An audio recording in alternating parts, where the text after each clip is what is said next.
Hey everyone, it's Alexander Concepcion with Taco Street Locating, and this is my 2024 guide to apartments in downtown Austin. If you're looking for an apartment to rent in downtown, this is the video for you. I'm going to cover everything about downtown, the different pockets of downtown, the different apartments in those parts of downtown, what I like about them, what I dislike about them. So hopefully you're going to find this useful. If you do, please hit me up on my website, tacostreetlocating.com, so I can take you through my full apartment research process. I'm totally free to work with. I've been doing this for 6 years. I've lived in Austin for 9 years, and I'm completely free to work with. So if you do choose to work with me, then you won't pay anything at all on your search. So with that being said, let's dive into the guide. So when people uh, reach out to me about moving to Austin, they usually first look at downtown because that's kind of the obvious place to look.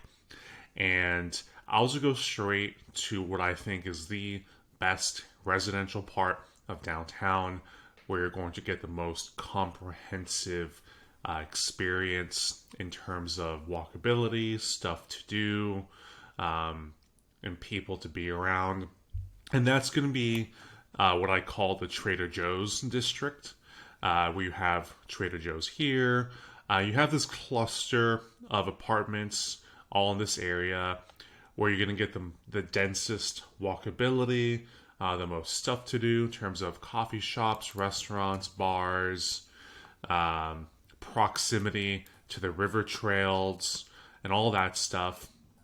So you're going to have these two buildings here, Gables Park Plaza and Gables Park Tower. The location is basically the same. Park Plaza is a mid rise, where Park Tower here is a high rise. Both are really nice. Everything that Gables does is going to be nice. Uh, the one problem with this area is there's a train that goes around this little bend over here, and it's a really loud, screeching freight train that's not fun. So that's going to be a daily experience with these buildings at random times of the day. Some units have more exposure than others, um, but it's really nice, worth knowing about. Further up, you have the buoy. The buoy is super nice. Great rooftop deck. Really cool style. But as you can see here, it's got a 3.2 rating, which is why I really don't bring a lot of my clients here anymore. Um, because a building of this caliber just should have better management, and it seems like that's not the case here.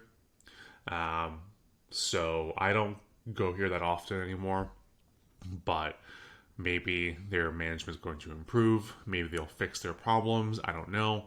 But it's worth knowing about and its issues. The Monarch is also not a building that I go to super often. It's a bit dated compared to everything else. It was built around 2008. Um, Originally as condos, so it kind of has. Uh, the units are large, the balconies are large, so that's nice, but it does feel dated inside. And all of the amenities are on the bottom floor. So the pool, the gym, all that stuff is on the bottom floor. So you're not really going to get kind of these dramatic high rise type amenities that you can in other buildings here. Um, but for if you want like a larger floor plan, then this could be a decent option. Um, Next to it, there's Gables West Avenue. Now it's called L West Avenue. Um, I think it's going to be the oldest building in this list. Um, the amenities aren't very good. They're just not good. um, the floor plan types are really weird. Some of them are good weird, some of them are bad weird. Um, the only reason this building wins is its hyper central location. It's hard to beat the walkability here, but the building isn't much to get excited about. But if you're just strictly looking for the best value for this specific location, then it's going to be a good option. Right next to it, there's a 404 Rio Grande. Pretty much the same story as the L West Avenue. Older building, mid-rise, non-existent amenities. Good book, good walkability. Not much else to say there. Further down, the North Shore, probably one of my heaviest hitting downtown high rises.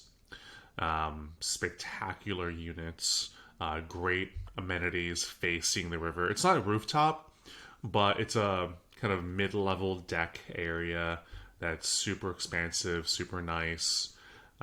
Really good co-working spaces here.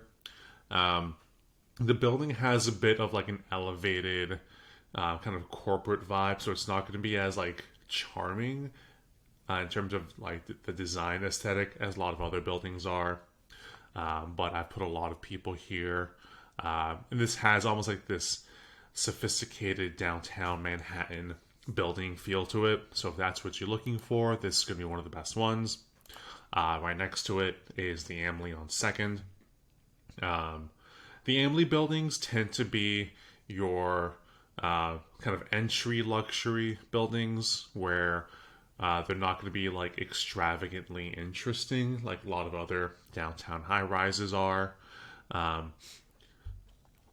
Pricing here tends to be really good compared to the other ones. One specific thing to know is that this little square right here is a huge construction project as of early 2024. So the ones facing north are going to be facing either construction project, and when it's done, just another big building. So you're not going to get good views facing north.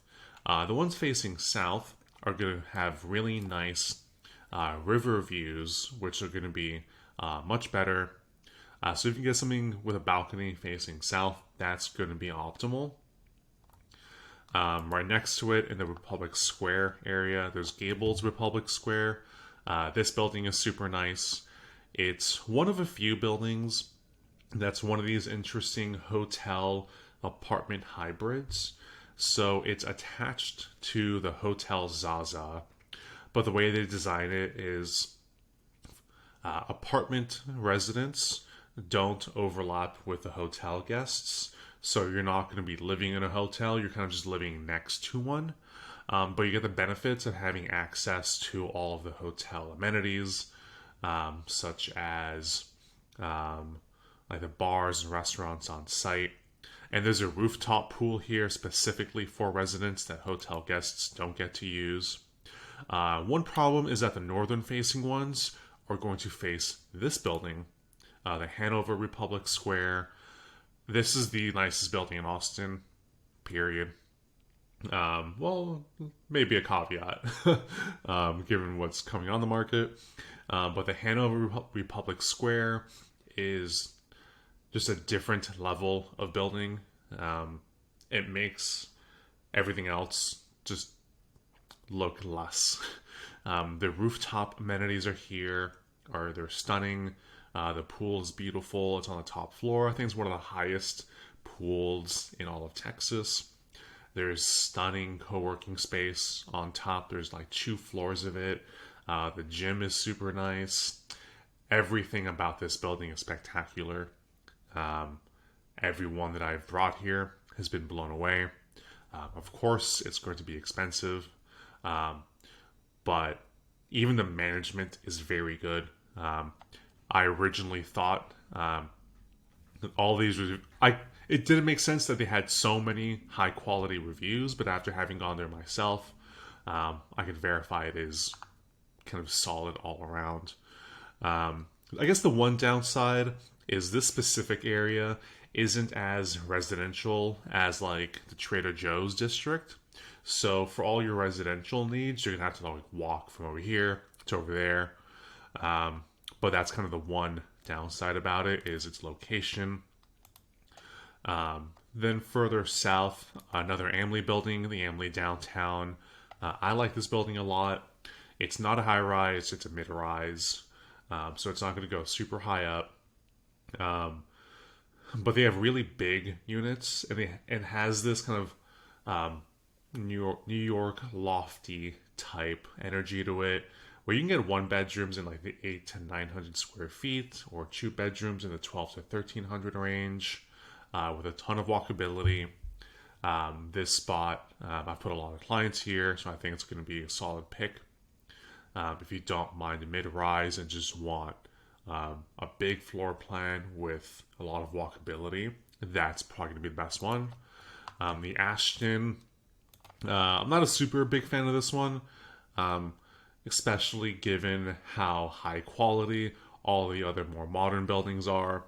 The Ashton, it's one of these like fancy, but fancy in a high-end corporate way, where it doesn't have like a lot of charm or energy to it. Its location by the river is nice. The amenities aren't super interesting. They're not on the rooftop. But they do have big floor plans. It's going to be worth if you're looking for high rises in downtown, it's going to be on your list.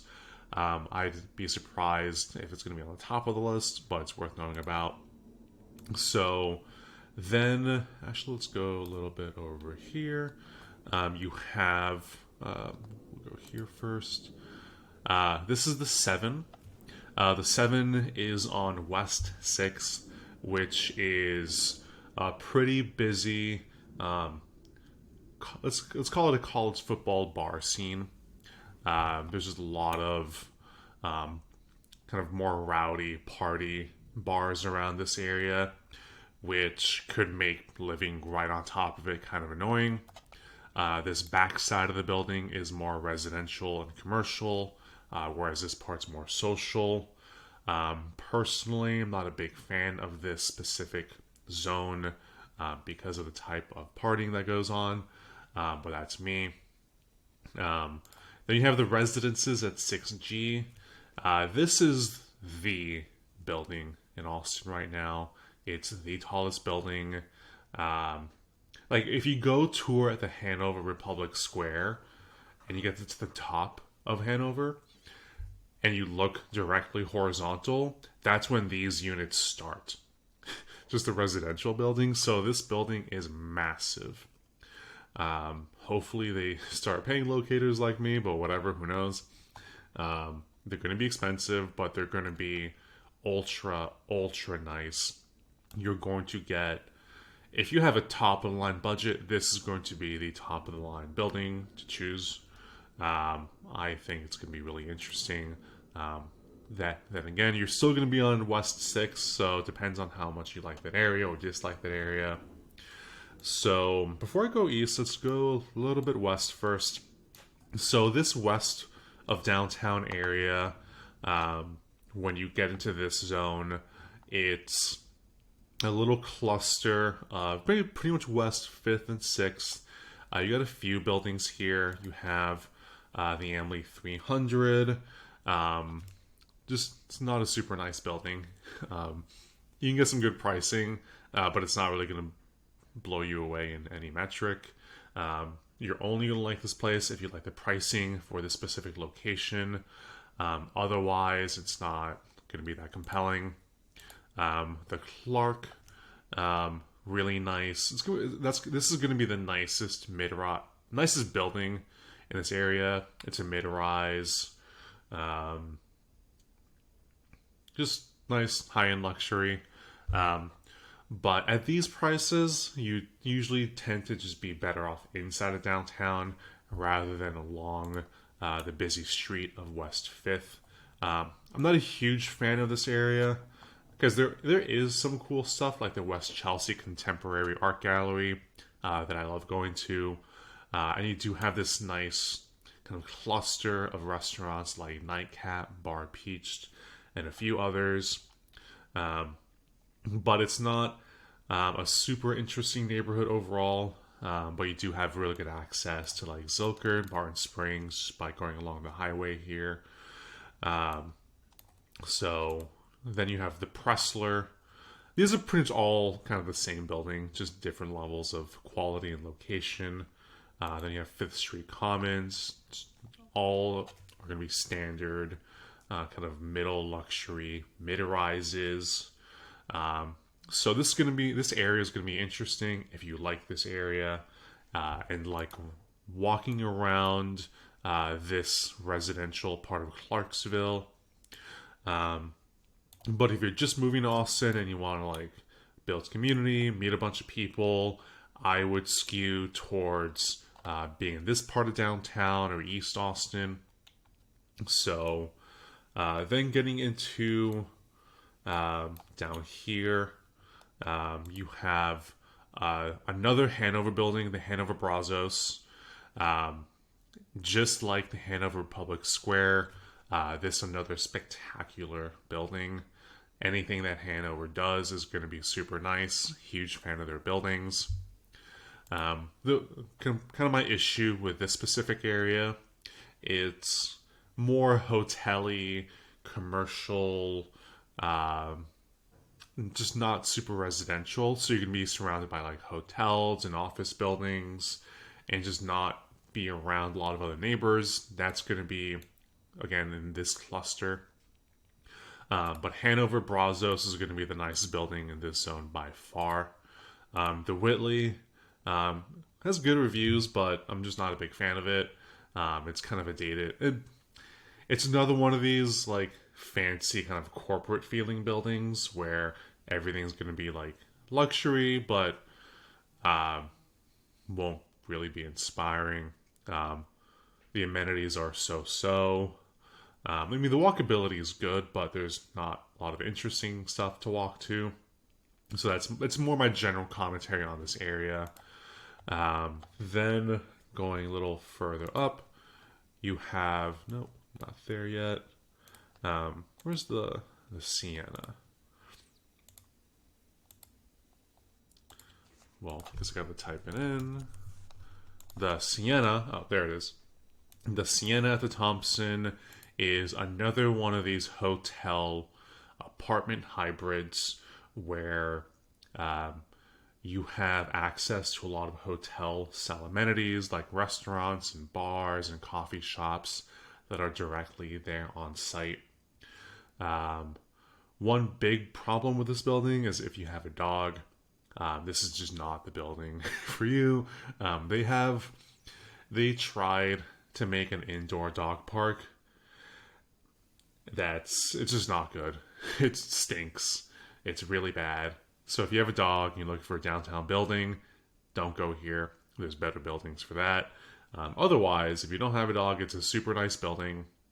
One problem is it shares the hotel pool.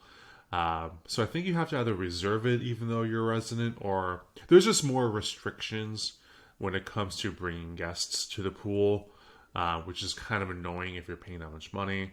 But overall, the building is super nice. The units are nice. The amenities are great.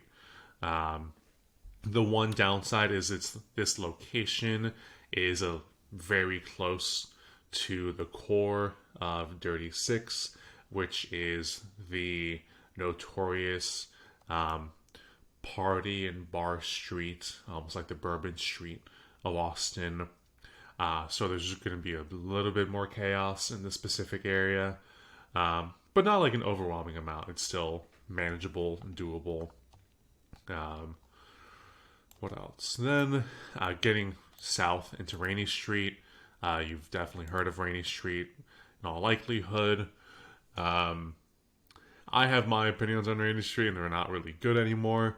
Because the cozy, charming bungalow, bar, and food scene is not really there anymore. And instead, it's just all high-rise buildings. And you have a few major construction sites going on right now. There's, as I'm recording this, there's 4 50-story plus high-rise buildings being built in this little cluster alone. So right now, beginning in 2024, there's just a ton of construction projects going on. And this, again, is more of a bar and restaurant and hotel zone than a residential zone. So you do have 4 apartments here. The Quincy is going to be the nicest one. It's a beautiful building. It has some great west facing views facing the river in downtown. So if you can get like a higher floor unit with this direction, then it's going to be spectacular views. But for a while, you're going to be dealing with a lot of construction and a lot of big buildings in the specific area. So keep that in mind. And when it comes to like ordinary neighborhood stuff, like your coffee shops, your grocery stores, most of that is going to be here in East Austin, which we'll get to. But you're not going to have your standard residential neighborhood amenities right here. You're going to have to go elsewhere for that. One major benefit of this area is going to be its proximity to the river trail along here, which is super nice. If you like running, being along the river. I have friends that don't even party a lot that like living here because they get to run on this trail every day. So that's going to be the most compelling reason to be here. So there's the Quincy, then there's the Camden Rainy Street, which is a really nice, bigger mid-rise building, nice rooftop pool, nice amenities. But this is the core of the bars part of Rainy Street, which is always just going to have people, mostly tourists, coming in and out. And this is just a major party building. I know this firsthand. So if you want something that's more relaxed and chill and quiet, this is not for you. Further down, there's Sky House. It's another major party building based on firsthand experience. But it's just a little further down from the core cluster down here. The building is really nice. Nice rooftop pool area. Good grill area. Great views if you can get something facing downtown and West Austin. The east-facing ones aren't going to be super interesting. Windsor on the Lake. The Windsor buildings just tend to be like luxury, but like that sterile kind of empty luxury. Where like a Windsor building here is going to be the same as a Windsor building in any part of the country. So they really don't localize the energy much. And all the amenities are going to be on the bottom floor, like the pool, gym, and all that stuff, just on the bottom. So you're not going to get any kind of dramatic views of Austin like you would in a lot of other buildings. But this is going to be the quietest building in Rainy Street. So then moving further north, actually going east a bit. So we're going to cross into East Austin briefly in this downtown video. So even though these aren't strictly downtown buildings, they're going to be worth knowing about. So a lot of my clients who want the walkability and density of downtown but can't afford downtown wind up in this area, which I would argue is the most walkable part of Austin. So you have like Whole Foods here and Target, and it's just a giant cluster of bars and restaurants and food trucks and stuff to do in this core of East Austin. So these buildings that are on the edge of downtown and East Austin are going to be worth knowing about if that's the kind of experience you're looking for. There's the Corazon and the Saltillo. The Corazon is a little bit older than the Saltillo and kind of feels like a little bit dated. It's going to be like middle tier luxury, whereas the Saltillo is a much nicer, but the Saltillo doesn't have as good as reviews, but it's worth knowing about. So going further north, you have another cluster that, gotta add this one real quick. I'll get there. So, and that one, we'll get there. So this corridor here is, I think about this as the East 11th corridor. So this is kind of like often a curveball area for a lot of my clients that don't know Austin well. Uh, so East 11th, this zone here is actually my favorite part of Austin. I used to live here for 4 years. It's a really cozy neighborhood to walk around. There's a ton of cool local bars and restaurants here. So you have the Ambler East Side. It's from 2007, so it feels a little bit dated, but it's usually really good price for the value in size of floor plans. The 11, I lived here for a while. Kind of like, again, Windsor, sterile, middle luxury. Nice, but like not kind of interesting. Kind of just standard mid-rise, but really nice sky lounge area on the top floor. This is my favorite building in Austin, the Avenir. I've put a ton of people here who want the walkability of a downtown, but not be in the middle of the concrete jungle universe. The amenities here are spectacular. They've got 2 pools, a basketball, an indoor basketball court, and a really nice walking neighborhood over here. Getting back into downtown, you have these twin high-rise buildings that are going to have a similar story.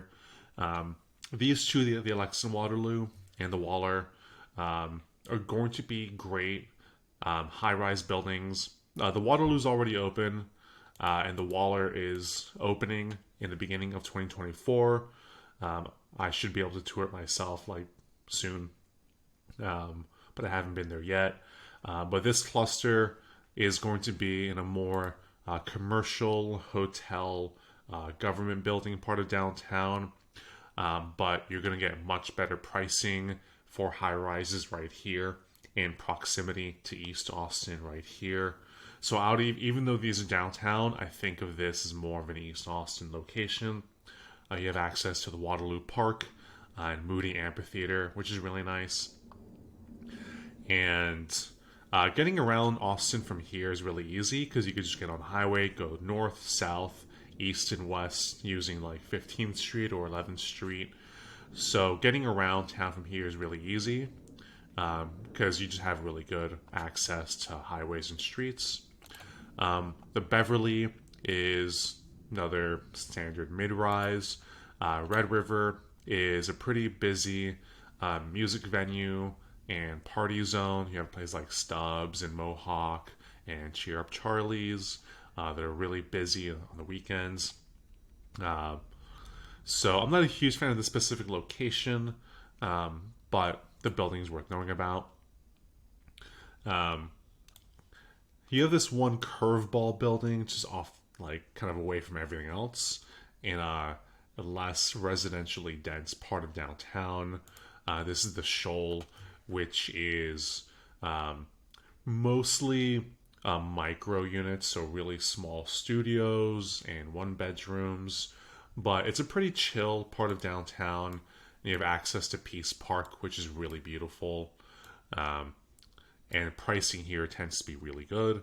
So if you want downtown, good pricing, and don't mind something small, this is going to be a really good one.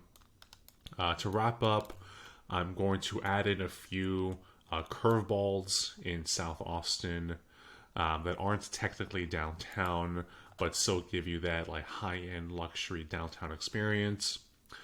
Here is the Catherine, which is a super mega nice high-rise with a beautiful rooftop bar that looks at downtown. The pool area isn't interesting, so if that's what you're looking for, that's not going to be here. But this specific zone, even though it seems like it's close to a lot, it's kind of just close to like a hotel, and this Auditorium Shores is really cool. Just like really nice picnicky type area. But for your ordinary like coffee shop and restaurant stuff, you're gonna have to walk a bit further. But you are close to South Congress if you like that. Here there's 1155 Barton Springs, which is probably the nicest mid-rise building in Austin. It's like between high-rise and mid-rise, in a really cozy part of South Austin, between the river, the parks, and this very residential neighborhood. It's very expensive, so you'll be paying downtown prices. But if you want a downtown luxury style building that's not in downtown, that's going to be really interesting. The one last building I'll toss on the radar, another kind of dark horse curveball, is going to be the Marlowe. The Marlowe is super, super nice. It's going to be the best building in East Riverside. It's right along the river, has a beautiful rooftop deck area with co-working space, pool that faces downtown. However, there are two major construction sites on both sides of the building, so that's going to be annoying. But if you don't mind that, this is going to be like a nice curveball option if you want to be close to downtown but not in it. So that wraps up my guide to downtown Austin. If you found this useful, please find me on my website, tacostreetlocating.com. My apartment hunting service is completely free. I've done this for over 400 people. And I'll be linking this map in the video description so you can tinker around with it yourself. So hope you found this useful, and I'll see you in another video.